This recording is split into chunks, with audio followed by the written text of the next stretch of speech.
Ahem. Dun, dun, dun, dun, dun. Teachers teach teaching. Dun, dun, dun, dun, dun. Teachers teach teaching. Meow. Welcome to, I think this might be episode 7, but I'm bad at keeping track of that. So, welcome. We are going to be talking about beginning and end of class routines and really focusing them with our theme of online learning. And so, other thing I want you to think about, if you are listening to this and your new year or semester is starting, this might feel like, okay, got it. I can really dig into this.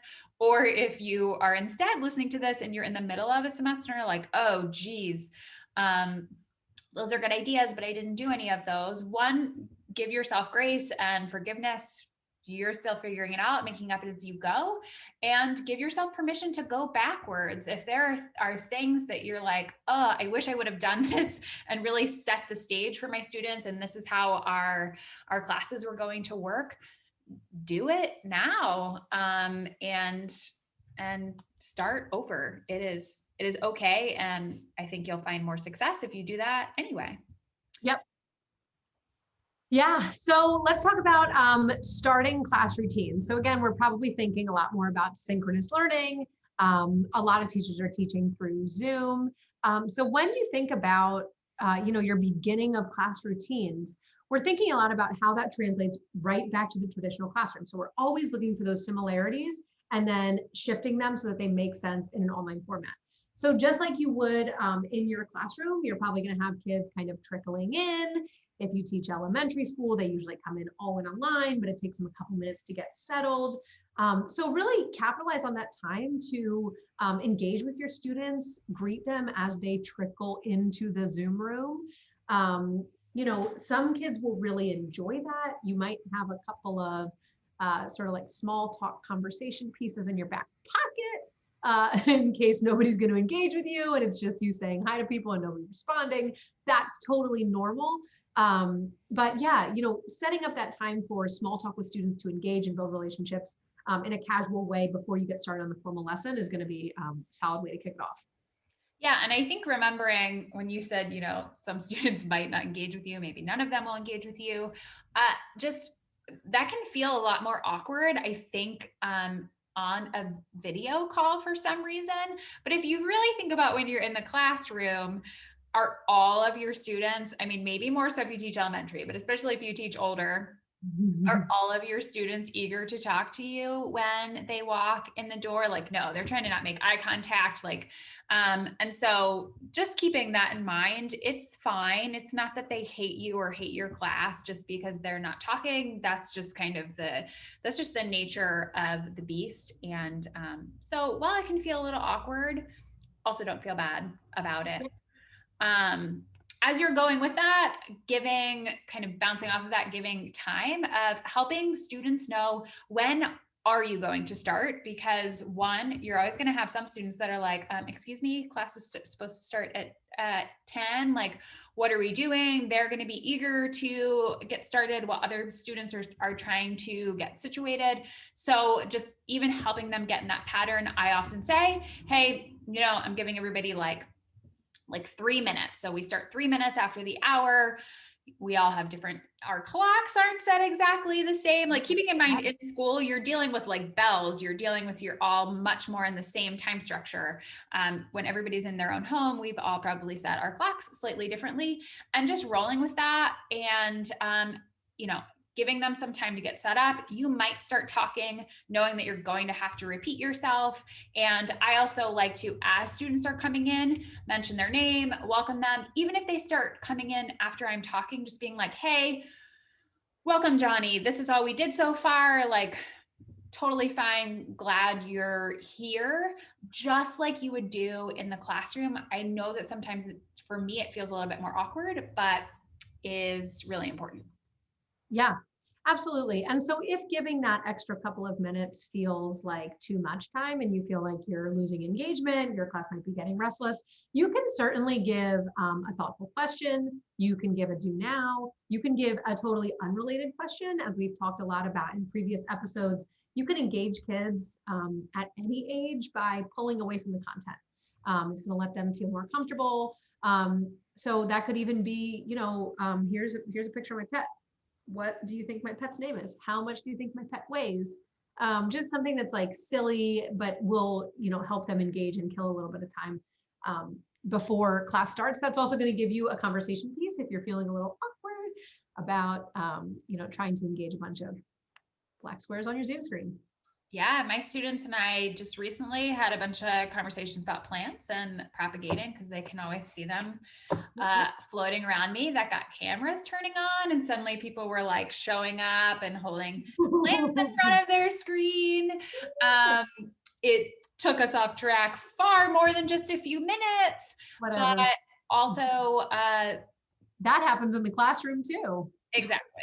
Also, 100% fine, because people were talking, having fun, and that's also a big part of, we don't learn from people that we don't like and respect very much. So consider that an excellent use of your time. Indeed. Another one is remembering to review expectations. So we've talked about visual cues before. Often in your classroom, you have rules, expectations, things like that hanging all over the place. Maybe you have that set up for your calls, maybe you don't. I tend to show up like this or in some room in my house, but I also will often have like a slide welcoming students that reminds them, here are some of the expectations. Sometimes it has a question of like, here's what to start working on while we're waiting for everybody, but just making it really quick and easy, knowing you are most likely not the only teacher. You probably all have slightly different expectations. That's a lot for students to keep track of. Just make them feel comfortable so that they're not sitting there trying to think about, oh shoot, like, is this the teacher that likes us to use chat? Or is this the teacher that flips out if we use chat?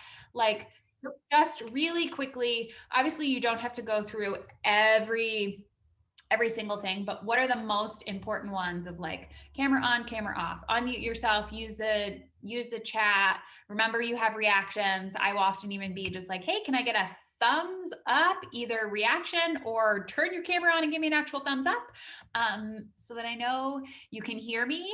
And I do that because there have been a few times I've been teaching away and finally one brave student is like, hey, we see your lips moving, but we can't hear you. And so like that just like obviously is awkward. And it's like, how long are your students going to let you talk to yourself?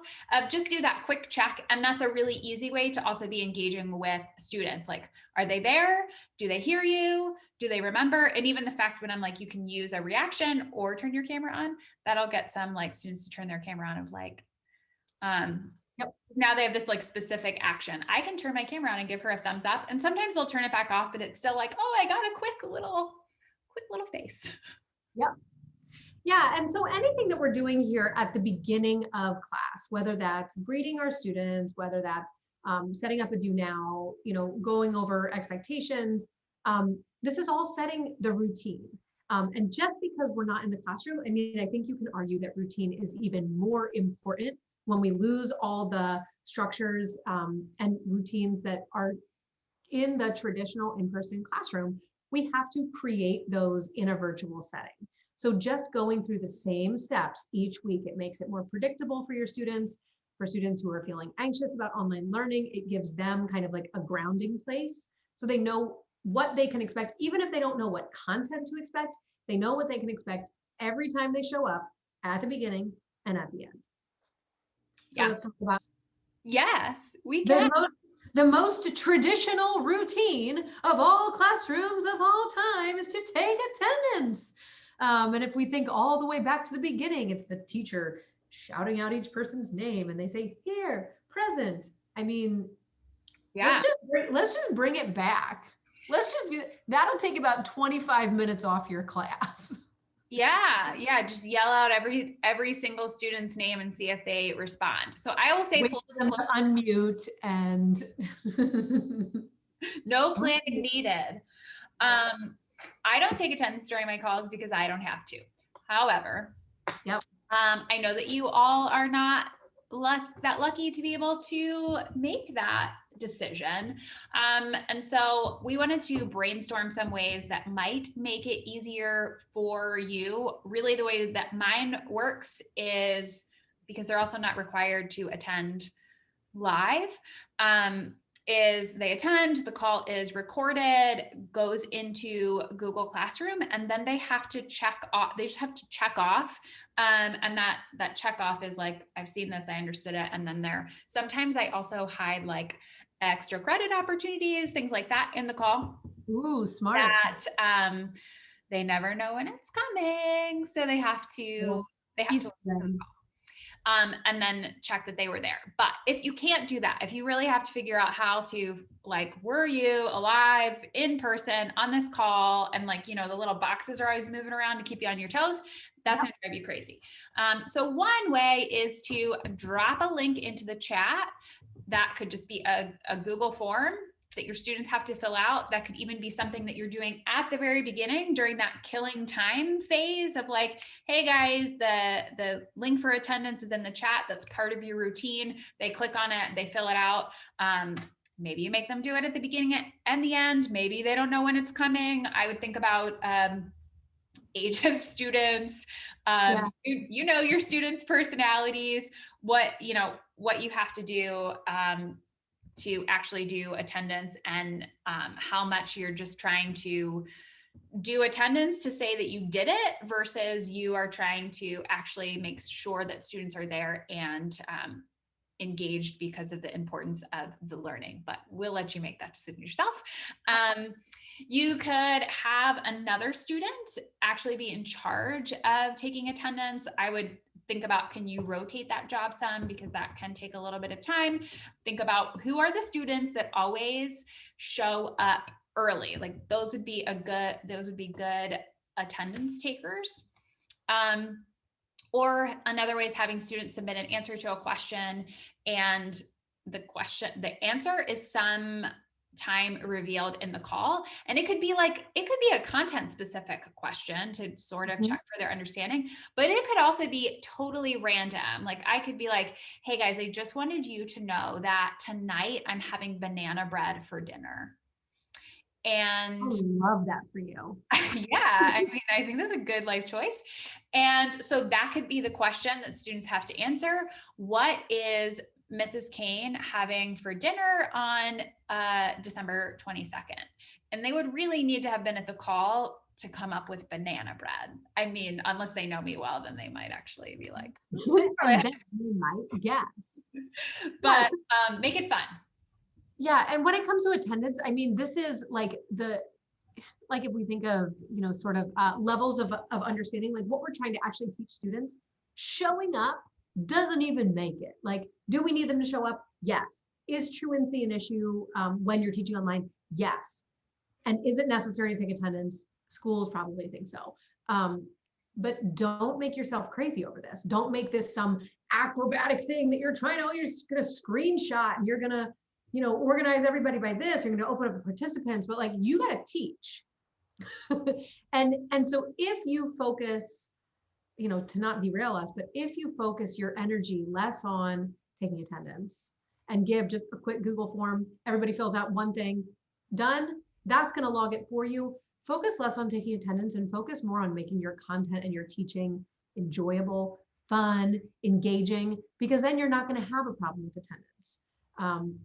You're going to have a lot more students that want to come to learn with you, even if you're learning through your computers.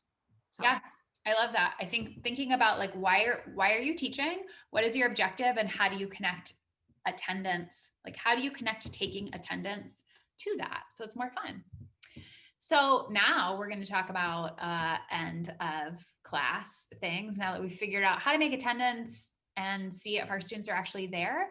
And so we want to check for their understanding in some way. So a big part of the importance of synchronous learning is getting that feedback that we missed from being in the classroom. When we're in the classroom, we can see more like what students are really confused and lost and struggling. And so during our synchronous learning, we want to make sure we're checking for that understanding, because once they're off on their own, it's really, really hard for us to do that. So think about what kind of questions you want to ask them. Can you have them respond in the chat? Do you want to have a poll come up and have them respond to that? Also keeping it really simple. Maybe you're asking some quick questions and getting them to do reactions, because again, remembering just kind of the same thing with taking attendance, you're trying to get a really quick pulse on your entire class. So it can't be like, hey, could everyone write me a paragraph summary of what we talked about? I mean, you could, but that takes a lot longer to process. When I'm checking for understanding on a live class call, I want to catch if you don't understand something while we're still actually live. So I'm also going to build that in many times throughout the call, because I want to catch if you're like, oh my gosh, you still have no idea how to finish your assignment for this week. I don't want us to hang up and then me read your paragraph and be like, and now I'm trying to like get you back onto the computer. So thinking about how it can be really simple so that you can address it as much as possible while students are still there, and also where it feels safe for students to give you an actual answer, because they feel like all of their classmates are staring at them. So it can also be, there can be parts where it's anonymous and you just need to know, do all of the students get this? Do most of the students get this? And also knowing, just like you do in the classroom, if you're checking for understanding and you realize no one understands, or you realize 50% of the class don't understand, what are you going to do about it? And I say that because you often are still on some kind of schedule. It can't be like, okay, well, we just had our 45-minute class and 50% of you are still confused, so I'm going to teach for another 45 minutes. Normally you can't do that. So I will even say to my students, hey, like based on this question that I just asked you, it looks like I have a timer going off now. And so the time is up. And so that means class is over. Wasn't that just like perfect example? And then the bell rings and all the students, and everybody leaves and they're still confused. So what I might tell them is I'm going to follow up. So stay tuned for, by tomorrow, I'm going to post an additional video in Google Classroom that explains this farther. Or you know what, I'm going to tweak the assignment instructions a little bit. I'll post when that's updated. I feel like you don't understand enough to let you loose, like kind of cueing them. I know I can't clear this up for you now. This is what I'm going to do. Because again, it really connects back to that idea of engagement. If they're like hanging up because the bell just rang and are like, well, thanks a lot, Miss Kane. It's clear that none of us know what the heck we're supposed to be doing and class is over. Do you think anyone's going to turn their assignments in? Sure. Well, and also with that, you know, as a person, like I'm very regimented, and I know that a lot of our students are very regimented. So like the idea that something is going over time, if I have something else to do, like maybe I have another class that's starting, and if you're, you know, especially if your students are coming from all different classes, if you're teaching middle school, high school, like we aren't always afforded that luxury of like, hey, can everybody stick around for 5 more minutes? So really thinking outside the box. So, okay, I didn't get it across in my synchronous teaching. How am I using asynchronous to support what I'm doing? To double down on my checking for understanding because it didn't hit the mark. Yeah. So I think last thing we need to talk about is summarizing key points of a synchronous learning lecture or lesson or whatever we need to call it, especially if you are doing a long one. So if you're teaching high school and you're working on a block schedule, or if you have 1 hour meetings once a week, that's a lot of content. So an outline at the end, like your outline should drive everything that you're doing. And at the end, you should be able to summarize that in like maybe a minute or less. Make sure it's engaging, make sure it's thoughtful. And that's going to help students. You might get at that point, also don't save it for the 10:59, I'm going to do my 1 minute outline before everybody dips at 11:00. Like you have to give a little more time, because as you're going through that outline, it might trigger something that they're like, oh, now I understand how that fits with something in the future. Or now I have a question that I didn't realize I had then, but now I have it.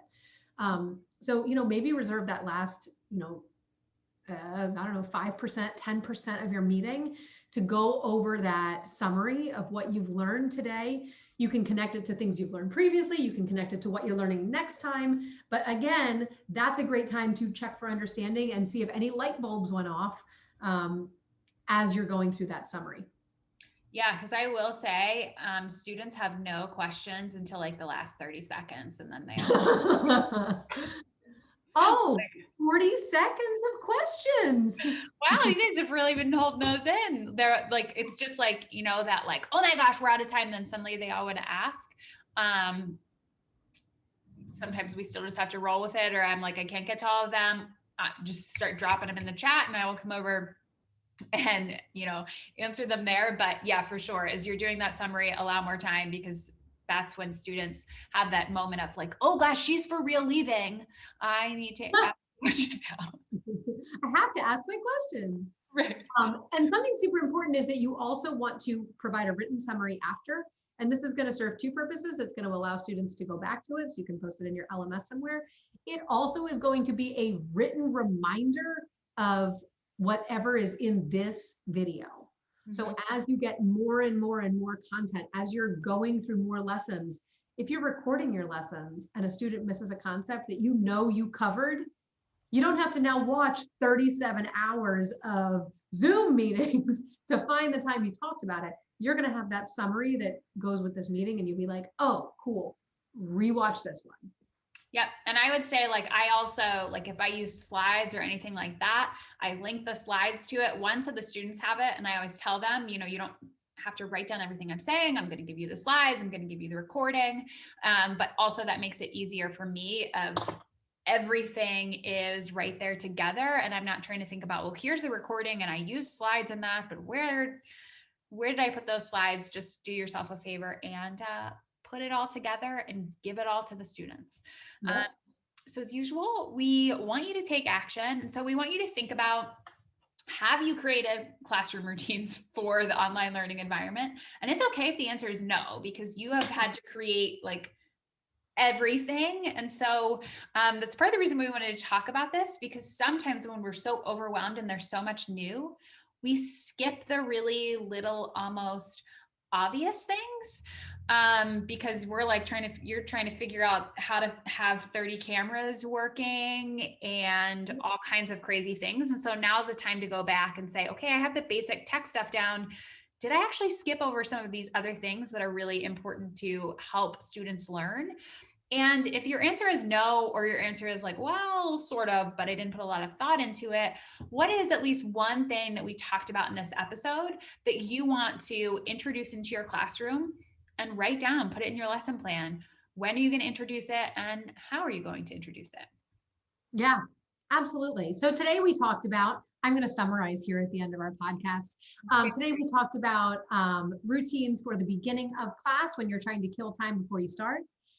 Setting expectations with those beginning of class routines, confirming that students can hear you, going over expectations, how to take attendance, and finally, how to close out a lesson with an end of class routine. So just like we ask it every week, subscribe, rate, review. Teachers teach teaching, and we will see you next week to talk a little bit more about teachers teach teaching. Bye, everybody.